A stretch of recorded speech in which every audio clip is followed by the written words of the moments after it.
Today on This Week in Music, we sit with the man who invented Lollapalooza, led one of the biggest music industry IPOs, the dot-com era, and now sits atop one of the best live touring agencies in the business. Marc Geiger of William Morris Endeavor, WME, is our guest. Stay tuned.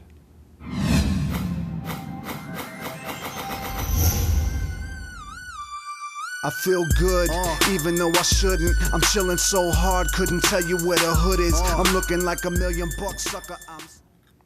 Marc Geiger is one of the true bridges between the old and new music businesses. Started out by building a record store on his college campus and turned a love for booking bands at his college into a career. He worked with Perry Farrell to create America's first successful touring alternative music festival, Lollapalooza. In the early 90s, Rick Rubin brought Marc in to help him with American recordings, but it wasn't long before the internet caught his eye. And that led to the creation of ArtistDIRECT, which was a real dot-com roller coaster, which we're going to hear about. Since ArtistDIRECT, Marc's returned to the touring business and had an unprecedented string of success running the music practice of William Morris Endeavor at WME. So, Marc, thanks for joining us. Welcome to the program. You know, I have to tell the story of how we met because it's really my personal introduction to the music business. I told the story on the episode with Mike D and Mark Cates where you know, I had been asked to come show the internet to the Beastie Boys, and that was to be done in Indianapolis to a room full of people. And pretty much, you know, there was actually nobody in the room had ever, you know, seen the internet before. And I had a little monochrome Mac laptop and PowerBook 2300C, maybe something like that. Yeah. And you know, no one in the room had seen the internet before, except for two people. And to give credit, Matt Sweeney and you. But it was in Detroit, not Indianapolis. It wasn't in Detroit, so because come on, Ian. No, I first met up with the tour in Indianapolis. Right. I got dragged to Detroit. That's right. It was the second day in Detroit, and we're looking at it in that little room in the production office there. And I'm this meat college kid going, well, then when you click on it, it goes like this. And you're pacing around the back of the room going, guys, in a year, you're going to sell all your music this way. You really, really had the internet bug by that point. But first, I actually want to back up. How did you find your way into the music business after growing up with a love of music? By failing to be a pro baseball player and failing to be a doctor. So Is this your third choice? When I got killed in Chem 6C, I think it was, or 6B, because I went to a pretty tough school. The record store and the events committee were calling, and that was going a lot better. In fact, it was going so well that everybody said, well, why don't you just do that? And through a bunch of fortuitous little moves at college, I ended up becoming the biggest promoter in San Diego, don't ask me how, as a 19-year-old. Right. So you know, by the time you get from 50 shows to 100 shows to 150 shows in your senior year, you're barely making class. And it went so well that then I got hired in LA, turned into an agent. I had first 3 bands I signed were, I managed the Church, and then I signed the Smiths, New Order, and Echo and the Bunnymen. Were my first 3 bands I signed. And when is this? This is '84. Right. And they gave me a bunch of other bands. I had this dichotomy. They made me take care of Kenny G and George Benson and Paul Anka and the Captain and Tennille as a rookie, and I'm signing the Smiths and Echo, so I'm totally bifurcated and out of my mind. And I was a CS minor, so I had written Fortran, Pascal, a compiler, and UCSD, Pascal was written at UCSD by a guy named Ken Bull. So I had a lot of experience, and my dad was an electrical engineer. So I'm quite technical in my head. I didn't think it was where I was going to end up. You spent part of your youth in Palo Alto, correct? Yeah, I went to high school for 2 years in Palo Alto. My dad was an engineer, he lectured at Stanford, worked at Varian and some other places, but that wasn't really what I thought was going to happen. And Palo Alto was HP and, you know, Wang, and it wasn't what it is now. Sure. I missed that era. He caught it on the real estate, but you know. Anyway, and after UCSD, what happened was I went up to this big analog business. And like you had the PowerBook, I had the Apple II. Yeah. And I'll never forget these guys flipping through this old book with pencil. And I would sit there and I designed a spreadsheet on VisiCalc for my route. And everybody's looking at me like I'm out of my mind, right? Of course, then a couple more Apple IIs come in. You know, I remember the Dyson floppy disk. The whole thing's going, it's only VisiCalc, and that's all you really use in a word processor. And then came eFax after Telex. But I think the interesting thing was a friend of mine from college was very ahead in this game. A guy named Josh Harris, kind of legend on the internet. You know him, obviously. And he started writing reports for a company called Jupiter Communications that he founded and then sold. And I'd be reading these reports, Digital Home Weekly, and so Interactive Home. And then he started to do video text for Prodigy, which was a service. And he was programming the actual chat service. Right. And I would go to New York all the time, we'd hang out. And I then started getting involved with AOL, which was a very fledgling company, and a guy named Jonathan Buckley. And I programmed all the music content on AOL because they didn't know. Right. And This is early days, AOL. Early, no web. This no is web. This AOL's is AOL dial-in CompuServe, service. Delphi, Yeah. Prodigy. And somebody yesterday said Time Warner. What was the Time Warner service that they tried that failed miserably? Pathfinder. Oh, yeah. Do you remember that? Absolutely, yeah. Okay, so this was those eras. And then because you and I are obviously longtime friends, the browser hit in '94, it was Mosaic. I had a bunch of great young people working for me and around me, and we were all into interactive blah, blah, blah, and AOL and CompuServe and Prodigy. And when the browser hit, instantly, we all went nuts, all of us, for a lot of reasons, right? And somebody found a website and said, Geiger, you got to see this. And it was called WWWOM, the Web Wide World of Music. And I looked at it and I thought, that's a cool site. And inside the site, there was this function which was really good for us called the Ultimate Band List. Right. And it wasn't a separate site, it was encased in this WWW. So I found it was two kids at Caltech had written it. It's mostly text and links, as you know. Yep. And I drove out to Caltech and I met with them. And I bought it on the spot with my check, with a personal check for $1,500. And Wow. that site ended up being, as you know, number 7 in traffic in the early days of the web. Because we took it inside out and made it UBL and redesigned the it. Ultimate Band List. And that was Where were you at the time? Were you American. You were at American. I was Rick then. Rubin. Yeah. And so you went from the touring side, from the agency side to the label side, but how and why? I was really depressed that the agency side in the live music business looked like something, the bottom rung on the ladder.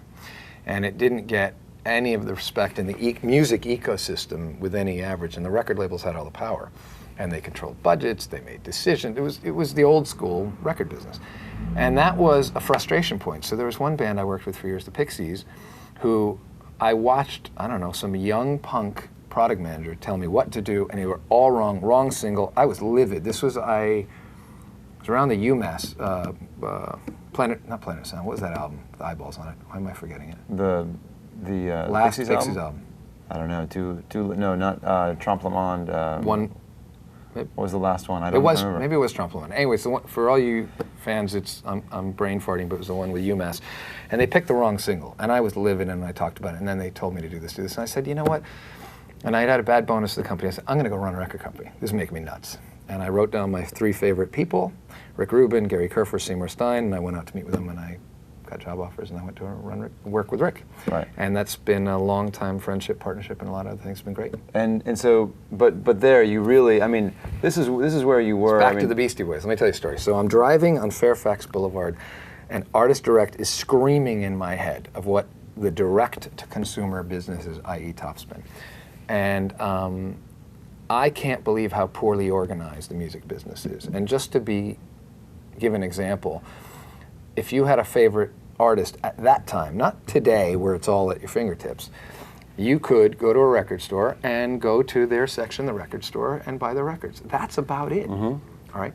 If you wanted to buy a piece of merchandise, you had to wait till they came in concert, and you actually had to buy a ticket to be able to buy the show. So this is like a rave. You have to get some scavenger hunt to find it. Yeah. If you want to find out what they were doing, you had to wait till Rolling Stone or Spin or somebody would publish an article, and there's no place to go get information. Yep. You couldn't get information. You couldn't get tickets were in another place that they were sold, right? The records in a place, the merch in a place. Everything is disparate. Tour information you can't get, doesn't exist. So I said, this is, as you pull back and you start to realize what the online world can present in terms of a metadata structure, I said, this is maybe the worst experience for a consumer ever. And to boot, I was a big fan of a lot of artists. You're a big fan of a lot of artists. You're a huge Beastie Boys fan. You own every record. You go to every show. You're treated sort of the same as a guy or person that just picks up on them. There's no value add to the consumer. So I said, this is terrible. And designed a system in my head and then on paper where the artist was in the middle and there was all of the information around that artist, basically a sort order, was organized, whether it was e-commerce or tickets or every product and piece of information. And we built it, as you know, and we built it fast. The first artist we signed was the Rolling Stones. This was in addition to UBL, right? Right. And then it went boom, boom, boom, boom, boom. We ended up building out. We started by creating the official website business for artists. They didn't know what they were, just like the Beasties didn't know. And that was kind of interesting because in those days you had to actually go get the domain name back from the pirates, right? Yep. You had to co-op the fan webmasters. You had to get the basic structure of the official web site. And this is Web 1.0. There is no Facebook, there's no apps, there's no anything. You're trying to funnel them to a place. And then you had to build the e-commerce, and then you had to build the marketing channel and the fan constituency. And we were doing at one point, I think, 30 million emails a month to 103 different bands. We made them our partners, we gave them stock, we did all kinds of things. And it was pretty impactful, raised a bunch of money. This was in the era of mp3.com, Launch, Spinner, and Winamp over here, and many, many others, Ayuma, a whole bunch of stuff. Yep. And to a certain extent, Liquid Audio, Listen.com, you know, whatever. And we were doing really well. And our e-commerce was really strong, and even our content. You had content. a real product. There was real revenue there. It wasn't a hope of something else. You sold things, people bought it, and you got paid. And we were seen as a disruptor, even though we were not a disruptor. How are you not a disruptor? I mean, you just we were an described additional sales channel. So if you're an artist or a label, we sold your products in a different way. That's all. We didn't cut anybody out. That's the answer. It was the only thing you could say is we cut out a retailer. Yeah.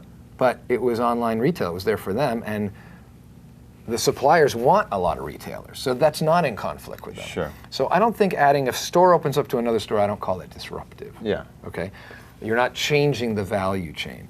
So I think that flew, and then I was unfortunately hit with the first internet crash on top of our public offering. Right. And made some bonehead moves as a CEO. I should have sold the company, or I should have done something else, blah, blah, blah. But bottom line is we were really early, as you know, and I got my ass kicked. Lost $60 million on paper, lost $2 million in cash. We went public literally 2 days before the market crash happened, and companies started to run out of cash, and CD Now was this, and so was that.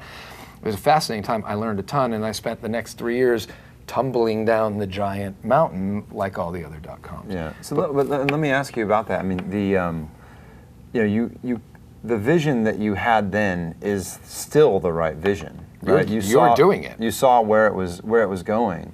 What's the way? I was thinking about this. I spoke about this yesterday at Digital Music Forum West. I realized the story I used. My mom called me and said she got a Roku and got rid of cable, and I went, "Wow, that's how long it takes. 15 years from the time you have the idea till the time it reaches that part of the market." Mm-hmm. What's the lesson in it for you in terms of, you thought it was all going to be here tomorrow. It was all coming. Yeah. It just takes a lot longer. Like, have you recalibrated that? Your sort of your guidance on that? I don't think I'm any more accurate than I was. I think, unfortunately, I'm an early person because I see things like you do. Okay, and we've shared this in common forever, including what you're doing now at Topspin. I think I just stopped saying when it's going to happen. I think what I've done is just said, I don't know. I have no idea. I know it's going to happen. It could happen 1 year, 5 years, 10 years, and I kind of leave myself a range, so I'm not as wrong. And I don't make a bet on the timing if I can help it. And so I got pretty burned on that one because we were early by a factor of Well, you were 10, early 50. and amplified by the .com craziness. That's right. You had people That's who right. were willing to give you, Crazy amount of money. I mean, we raised $200 million, so it was not an insignificant sum. But I think the thing about market timing, which is what you're talking about, is there's market. The interesting thing is there's two types of market timing, right? You have a hit like Turntable FM, and it changes your perspective on music or music apps within days. Right? And then you have rights based, and by the way, they're dragged down by rights based, just using whatever. But then you had at the time real fear, real not understanding of the platform, different kind of technology without mobile, right? And all the other things. And you have rights issues. And in a fear-based economy, I mean, that was the start of the revenue slide in the record business. Could I have predicted they were going to screw up their business for 10 to 15 years? No. I couldn't imagine any CEO would be okay losing, 50% of their revenue and 80% of the market cap and going in a consolidation phase. I still can't believe they did it, and I'm still watching it. Yeah. Well, and let's back up before we come back, sort of back into the 2000s. Tell us about the start of Lollapalooza. That was an interesting one. I was working with a ton of bands, and I was going to European festivals all the time as part of that. And Jane's Addiction was a client, and they were, you know, if you were around in anywhere in the late 80s, 90s, that was a unbelievable band. Everybody else was a follower, I'm sorry to say, all right? And they had a lot of issues, and they wanted to do something special because they were going to break up. There was infighting, drug, blah, blah, blah. So we went to England to play on Reading Festival, and they played a club that was 9 million degrees inside. Perry steps outside afterwards, right? Steam's coming off him. Wakes up the next morning, literally voice, gone, done, finished, cannot even whisper. And we're like, we got Reading in 7 hours or whatever it was. So that's canceled, and Steve Perkins and I go down there. We hang all day because I had 10 clients there. Pixies are headlining, I think in Spiral Carpet, Susie and the Banshees, whoever it was at the time. And we have such a great time. I'm out in the field with Steve watching some band, and we're like, we should do this in America. Let's do it. So we're all excited. We go back to the hotel. We say, we should do that. We should do a festival with other bands, da-da-da-da. Perry gets all excited, Dave Navarro's all excited, Eric Avery's all excited. So we sit in the lobby of the hotel, I can't remember the name, and I go, okay, everybody pick a band. And so we run around, and everybody picked a band. And there was a few extras.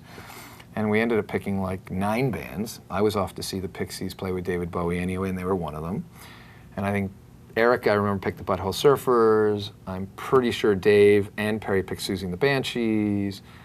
I think Steve Perkins picked the Rollins Band.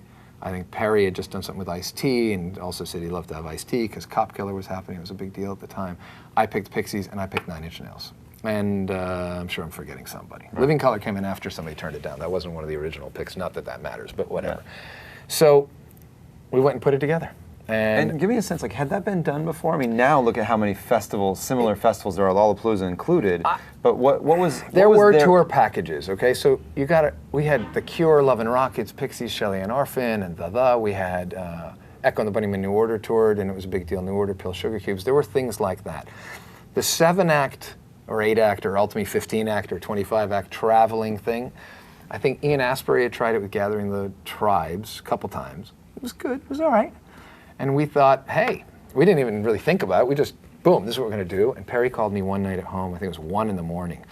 Geiger, I got the name, Lollapalooza. And I remember thinking, oh, what a bad idea. Oh no, and he said it came from a Three Stooges episode, it means something great. And I start to live with it, I go, well, you know what? Nobody's gonna forget that one. Yeah. And it stuck, obviously, like any name, and it became ridiculously known as a popular vernacular, you know, whatever. Yeah, it was Everything Palooza. Everything Palooza. It has been forever. I got 3 favorites. I can't say them on camera, but that's okay.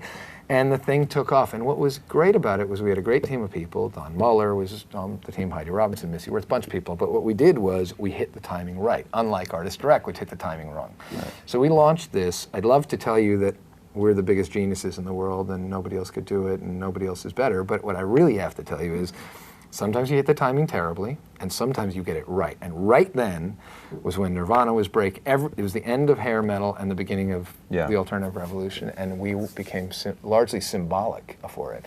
So that got really amplified like a .com, and it's, you know, we're going into our 21st year, and just Santiago Chile's coming online, Sao Paulo's online, and we got a 4th one coming, and you know, it's a big business. And it's a lot different now though, right? I mean, you're not doing, it's no, obviously it's really the European festival model. Yeah. Which is what we were hoping for, but at the time, couldn't scale. Right. You got to get to everybody. We took Moses to the mountains. Now the mountain comes Moses, or whatever that is, the other way around. But you get the idea. Sure. And the model's changed. We had hoped it would change that early, but we couldn't afford 120 bands on 3 days. This was really James's festival. You know? Right.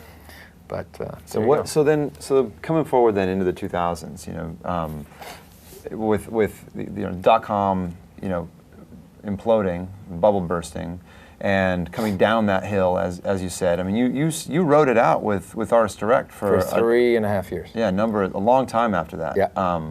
I remember I actually camped out in your office for a while there toward the end. I outlasted you in that office. You were in the firings, during the firings, remember? I was, and it was, you know, it's funny because I didn't work there. I don't know if you and I have ever talked about this, but you were kind enough to give my startup office space. I did it again in London. Yes, you did. We're there now. Yeah. And the best part is, I think after you left, a lot of people just didn't know who I was, and they were too scared to kick us out.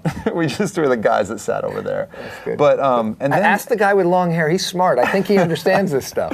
And then, you know, did you jump immediately from that into William Morris? And how did that come about? I came right. I was going broke. I mean, at that point, I lost 60+ million on paper. I got beat up because we were the LA big play, and friends and family shares had traded down, and people were really unhappy. You know, you brought a lot of your friends, everyone, into the mix. A ton. Well, you know, because you were there. We had a great group of people. And we were doing great work. That wasn't the issue. The issue was the marketplace and the economics. I just wasn't smart enough at the time as a CEO to deal with it.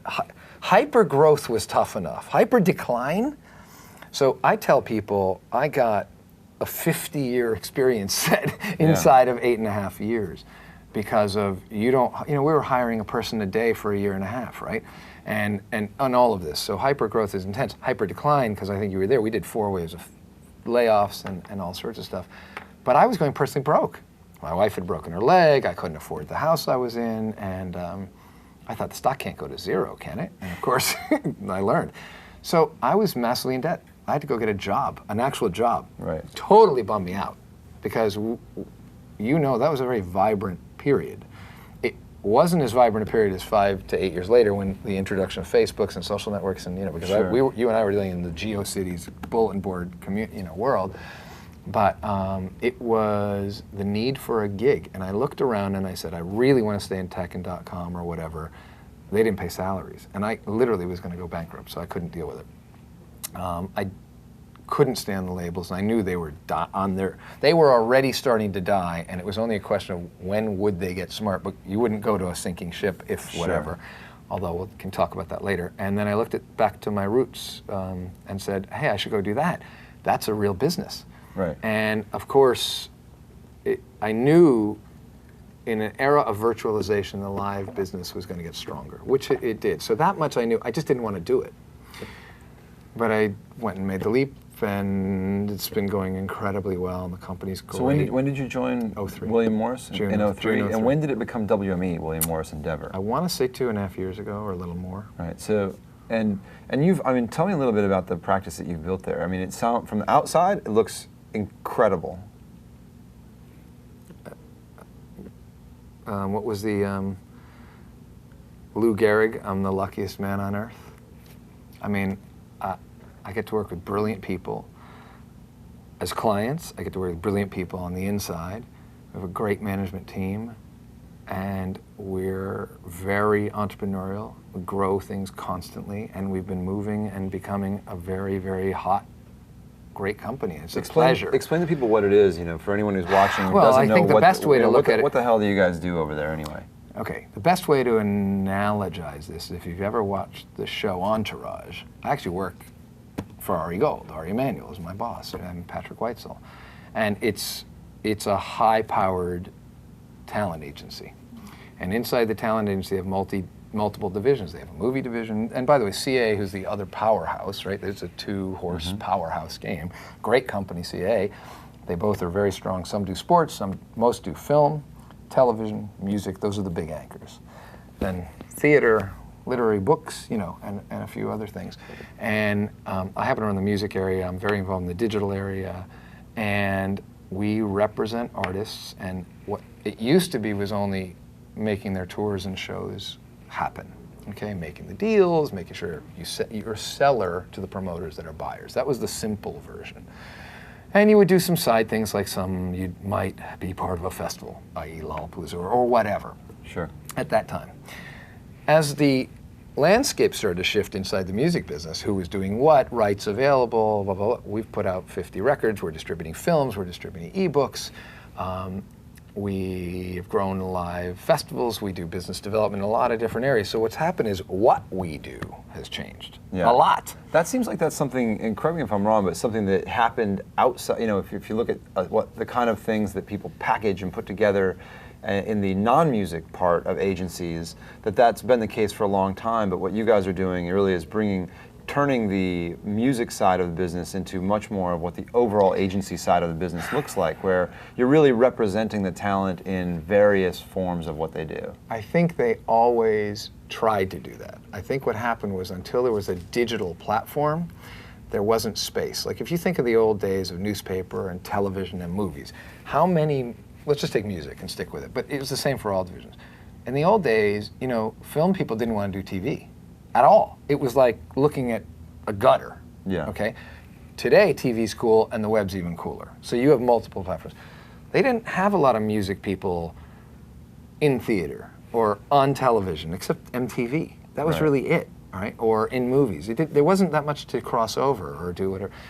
Now the commercial campaigns, film, TV, they're all fluid, and it's supported by the fact that people are watching them on devices where you read a book, you watch a movie, you watch TV, you listen to music, you interact, you play a game, you do it on the same device, same distributor, same bits, same, we'll see, it's not there yet, but it's made everybody want to cross over, because a crossover is just an app to an app, you know what I mean? So it's not just spinning the wheel around the agency, there's just more to do with any brand today, because there's less friction, there's easier for them to build an audience. So if you're now programming somebody's Facebook page for them, that's not something an agency would have ever done before, right? Right. But we have a lot of the content. And how do you, how do you as an agent, how do you start to, get closer to those parts of the business? It seems like it's unclear who owns those things. I think that's how you do it. It's unclear who owns it, and if anytime there's an opportunity, first mover, as you know, doesn't always win, i.e. look at the arrows in my back and your back, okay? But it's an opportunity-driven landscape and has been for a long time. We have been living now for 15 years or so where somebody can have an idea in their garage and be Mark Zuckerberg within 2 years or Chris Wolf or whoever you want to pick. I was talking with a client last night and another friend, and he was talking about Instagram.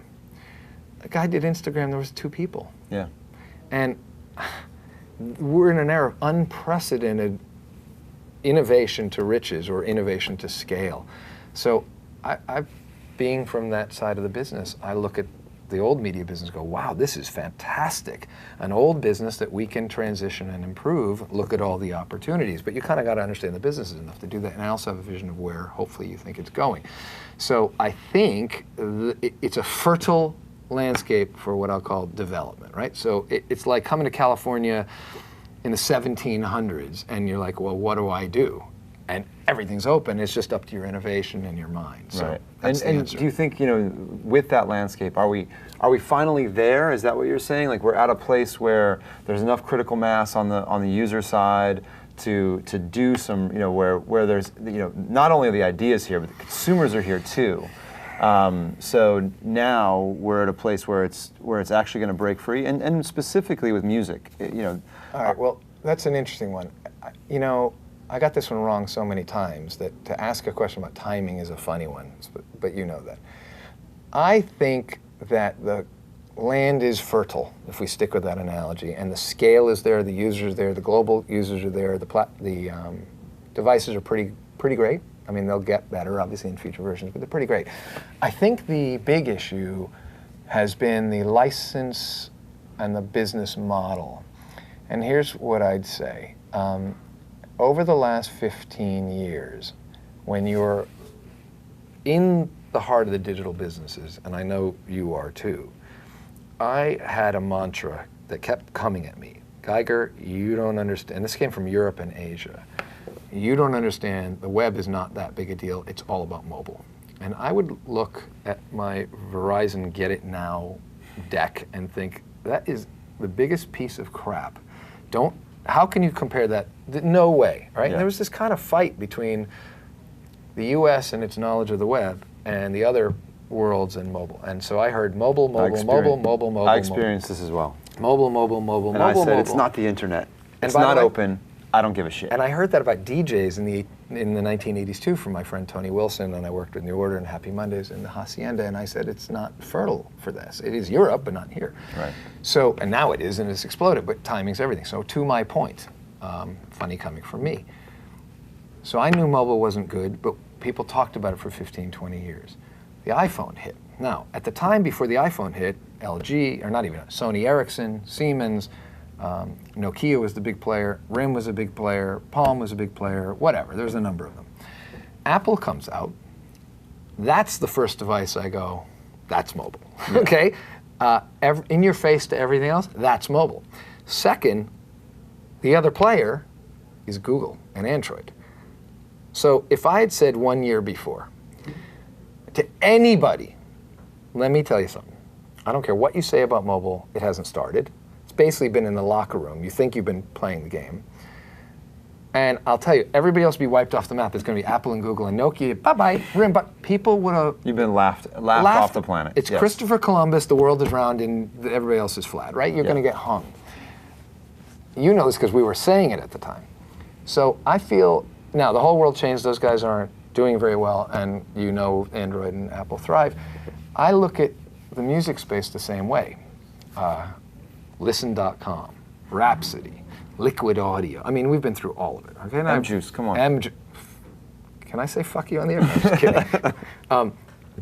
That's all right. You gotta have something on me. Boy, was that a bad call. So, right nice guys, and I did walk right into it, and I'll take it.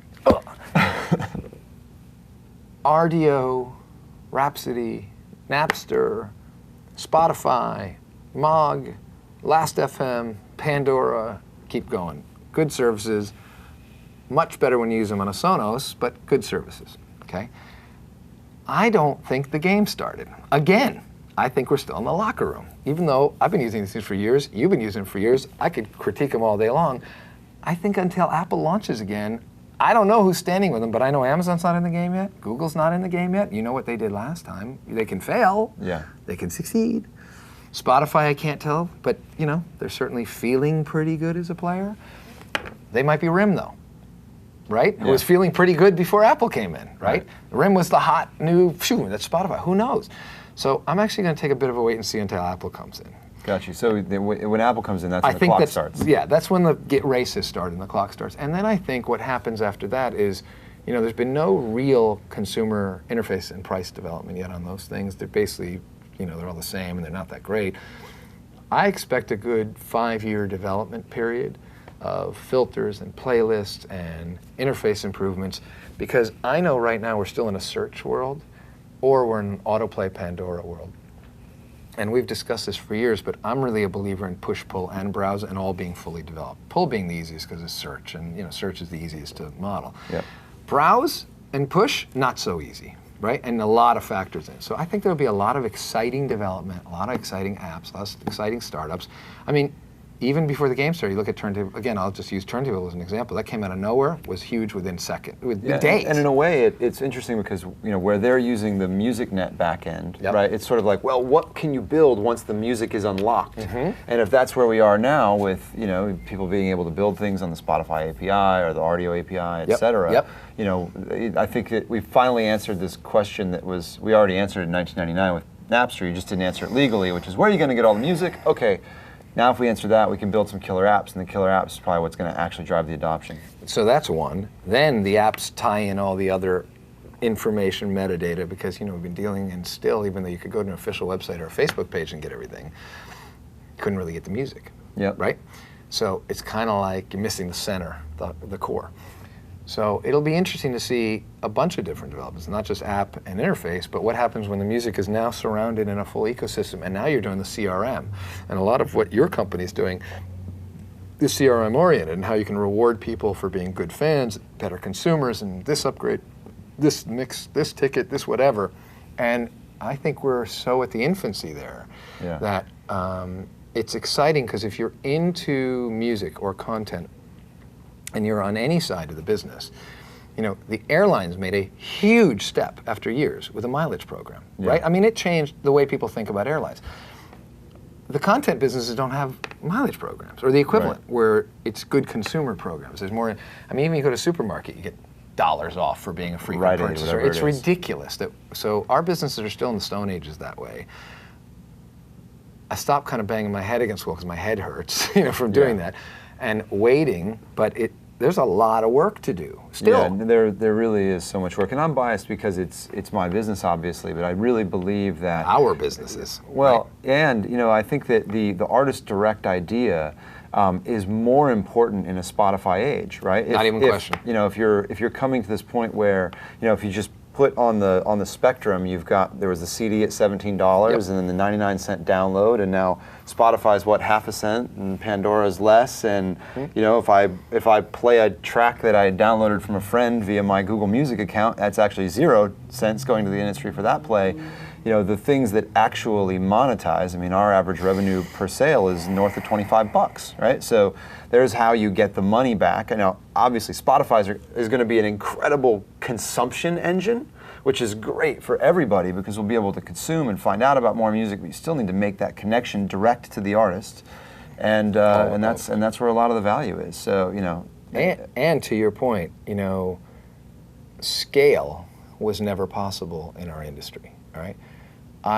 Some of the frustration was, you know, you'd have an artist who would release an album, or whoever they are, and they were doing really well and people would love them. And of course, you're trying to build a global business, and in the old days, the record companies say, oh, it doesn't mean much in our territory. Yeah, because you haven't put the record out. You need to, you know. Yeah. And fast forward, and it was terrible. So you had a set of gates in the industry that stopped all this content from flowing, and it wasn't just the music, it was everything. In the internet platform economy, even the illegal one, so to speak, what happened was we'd send an artist to a location. I'll give you an example. So I remember, I'll never forget this, and they're actually playing tonight here. Incubus, we sent to Santiago, Chile. And the reason we sent them was the manager called me up and said, you know, I'm getting a lot of activity on our Facebook page, or MySpace page at the time, I think it was, from Chile. And I said, really? That's interesting. He goes, guys, I gotta tell you, we've never released a record there, and I don't have a royalty statement, but I have a feeling it's big. We should check it out. So I call the promoters there, we check it out, we take a soft deal, and he thinks they might be okay. There's demand. We put a show on sale. They sell 11,000 tickets in 2 hours. Wow. Now they're from LA, they've never been there. We had a second show. They sell at a second arena. So they're going down there playing for 22,000 people. It's as many as they play in their biggest market, LA, okay? Just about. Yep. It's pandemonium when they get there. Bootlegs everywhere. Everything going absolutely berserk, right? Same Mexico, same this. Now remember, these are pirate economies. There's never been records released, no royalty statements. You know, their manager would say, guys, I think I got a statement for $10.73 royalty. And meanwhile, they're making, I don't know, $600,000 playing their first time ever, right? That was one of the moments. That, and I'll never forget Gnarls Barkley. I heard Crazy, it was a client of ours. And I said, well, that's a one listen smash, right? Yeah. It's I mean, anybody heard that song. And it got leaked. It wasn't out. It was number one. The following 2 weeks, it was number one in 27 countries on the charts. It wasn't out. Because the charts now were handling airplay, not just sales. You couldn't buy it. It didn't exist. You could only download it. Number one in 27 countries. Didn't come out, but it was also the first time I'd ever had an artist go number one across the world at the same time. Yeah, well, because there used to be staggered releases and record company dates and all this other crap. Now you go, whoa. So if you take both those impacts and you realize you don't need a legitimate music economy. I mean, it would be much better. Sure. But you didn't need it to get to that scale. You layer on top a good, efficient system, Spotify, Apple, I hope they call it iMusic, whatever. I think you're going to get unprecedented scale. I've been putting my you-know-what on the line saying there's going to be 1 billion to 2 billion paying customers for a subscription model. At whatever price, it's a huge number, and I frankly expect the rights holders to make more money once they get out of their own way than they ever have in the past times 10. And I think we're going to have a very healthy business. I just couldn't tell you how long it's going to take to get there. Yeah, I think you're right. It could take a tremendously long time to get to that amount of scale. But one more thing I want to talk about before we wrap up is, you mentioned earlier just the difficulty in actually getting music to people. Like you said, if it didn't come through one of the major channels, it didn't exist, right? Mm-hmm. If it didn't come through radio or MTV or maybe a magazine, it was definitely out of the mainstream entirely. But now you have these things where the internet as a channel is efficient, and something like Crazy can spread like that. I quoted you yesterday and I mentioned that the power of something like Pitchfork. So in the touring business, what you can have an act who makes a great record, gets a great review from one outlet and can really build a business on that alone because the outlet has worldwide reach and has enough people who trust it.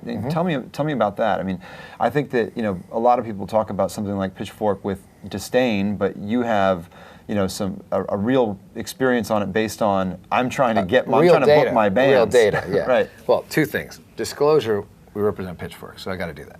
But when we were in sort of the analog music era, you'd have Spin, you'd have Rolling Stone, you'd have MTV, you'd have this, that, and the next. But you'd also have the NME, and Sounds and the Maker and all that stuff. And if your band or your artist got a good NME review, do pretty well in the UK. And I was one of those early subscribers. I remember 15,000 copies get mailed 3 weeks late to your house. You'd open up the NME, if you're reading it, you'd find out about whoever it was, Right. Primitives or God knows who. And it would move the needle. And at the time, you'd have to get 40 radio stations playing your record a lot, or some heavy rotation on MTV. And that would really move the needle in terms of growing a fan base. Right. Which is what we were really talking about. And it may be a fan base that would buy a single, buy an album, go to a show. It doesn't really matter, right? But that's what it took. So I started to watch the blogosphere, and obviously this has been going on for a long time because it wasn't called blogs back in the day. But started to watch the blogosphere get more and more power, and one of the first things was on Sirius Radio on XMU, the weekly download top 10, and then Gorilla versus Bear Radio and all this kind of stuff. But I watched the most powerful blog, Pitchfork, when they gave a review that was over an 8-something to an artist, we'd get 40 calls to book them if we represent them. The next day, maybe the next minute. Now remember, Pitchfork has global distribution. There's no NME mailing, blah, blah, blah. Right. And the NME never worked online because they were a paper. So they, like a lot of the newspapers we grew up with, they didn't really want to shift to the net. Pitchfork was born on the net. So were these other ones. But Pitchfork became the strongest. So ironically, what would happen was a couple of years in, as Pitchfork's developing, they give a review to a band, TV on the Radio. TV on the Radio's price went up massively as a live touring attraction, and their attendance did. Crazy. So what I think you're referring to is even a new artist, all right? And let's take The Weeknd, okay? The Weeknd had a free download. By the way, if you haven't heard The Weeknd download, they're fantastic. That being said, I think they got a 9-1, right? Everybody wanted to sign them. We could get offers for up to $25,000 within 1 week for a show, right, for The Weeknd. Wow. For an artist who had done anything but didn't exist. One guy in Toronto released 7-8 songs on his own website, not in iTunes. Yeah. The word of mouth and the virality, no Lefsetz letter, was so potent because of the review, all right? And the review by someone... By Pitchfork, but I'm speaking specifically about Pitchfork, right? Yeah. Their impact, because others have lesser impact. I'm just speaking to the top of the heap. That was 25 grand a show. Now, if that's 40 shows, that's $1 million. There's no record release. That did not happen, couldn't happen, wouldn't happen, whatever. And there's others. If you get it, it could be 10,000, it could be 5,000. But the point is, what I said to you the other day was, you can break a band. If done with the right team, the right people, and you make the right moves after that, off of one review. Wow. That's a shocker to me. Yeah, it's incredible, and I think this is what I spoke about yesterday and quoted you on. We need to wrap up in a second. Mm-hmm. There's 2 more things I want to ask you about. Not M-Juice. Not M-Juice. Okay, good. Hey, look, we supported M-Juice. I'll take it. One is your work ethic is something of a legend. Where does it come from, and how what's the legend? Lazy? No, what's not the legend? Come on, no. You are on fire all the time. You are one of those always on, fast talking, in your face guys. Where does it come from? My grandfather and first generation immigrant son. I don't know what else it is. I've been like this my whole life. It's really hard to tell. It's genetic. All I'm going to say is, in the world of nature versus nurture, I side on nature. Yeah. I don't know. It's how I am. It's on everything I do my whole life. I can't really. And the good news is I've been able to channel it into things I like. So it makes it worse for someone else. Yeah. But my granddad. I don't know. And last question. Sorry to put you on the spot. I'll take it. I'm curious what you're listening to. I always like to end the show with with something that the part that matters in the music business, the music. Is there anything in particular you're listening to these days? Oh yeah, I'm just getting my list out. Okay, I'll give you both. Is this the bands I want to sign list? No, I have that too. You asked me what I'm listening to. All right. I thought I was getting something. No, this is the best records. This goes all the way to wow, look at that. Dude, this goes to 84. Best records. It goes to 84. I would just like to say that Marc Geiger has on his BlackBerry a list of best records that goes back to 84. I'm looking at it not right just now. that. Hold on. Then there's a list of records. Where is it? Records to get.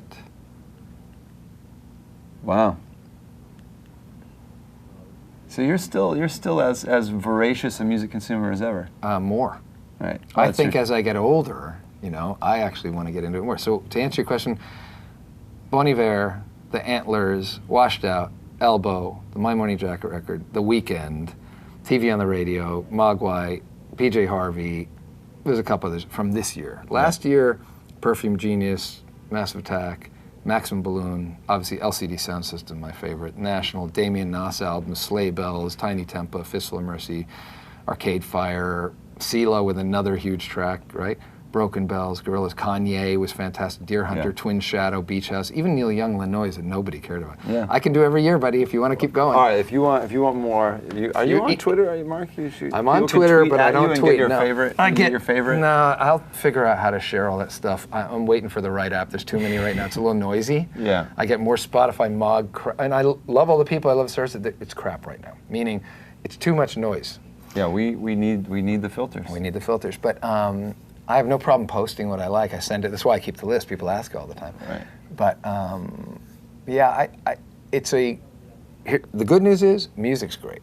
Access to music is great. The ability to sample music has never ever been better, right? Yep. So it feeds that addiction in a good way. Tell me about it. And it's cheap now, which is good. Yes. Yeah. And hopefully people are getting paid on the other side. They are, and I think that business is really going to grow. I think that the live business has grown. I think the other businesses have grown. The media businesses are growing. I mean, if you think about it, I'll give you one more that I think is a good story. This is for everybody out there. It's a good one. It's kind of a mind blower. If in the analog days and even the early digital days, we all heard a song on the radio. Forget buying a record, right? Yep. Or you watched a video on MTV. And if you think about it, there was an ad before it, maybe a couple songs after it, and it was all advertisements around packaging the songs. And the same with the videos, right? And Viacom and MTV and the radio stations kept the ad revenue. And those companies made a lot of money, and they had a lot of profit because advertising is a very profitable business. Yeah. And their market caps and everything were billions of dollars. And their content, though, was free. Yeah. Okay. So in today's age, all right, and I'll give you a quick example, but YouTube rev shares 50-50 with somebody, artist or label, that ad. Yeah. Okay. That's a big change to give away half of that revenue. That revenue was really big at the time. I mean, it was billions and billions of dollars. So to be able to get 50% of the ads surrounding you is a big deal in their scale. Now, the other thing that's great is MTV was in control of how many times you got spun, and radio's in control. Well, we have an act, Carmen, who's a web-born... Love them. They're great, right? They're both great, and they're from Berkeley School of Music. Anyway, but they're a web hit, okay? They get tens and tens of millions of views. Now, when you're producing, I don't know how many videos they have now, but when you're producing that many stream of videos, and they're getting that many views, and you have an ad, and you're unsigned at the time, and you have an ad deal in place with YouTube, you can make a ton of money by just making those videos and uploading them. Yeah.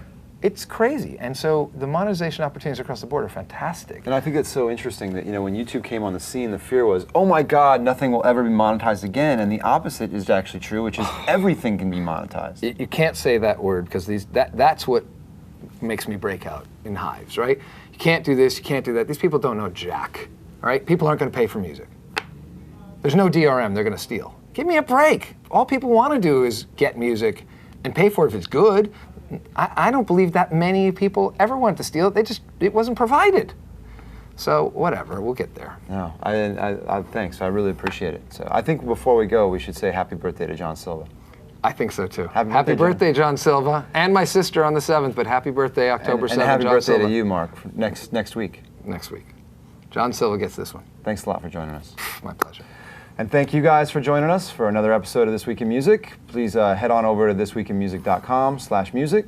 Subscribe to us on YouTube, iTunes, follow us on Twitter, Facebook, and I'll see you next week. Thanks again.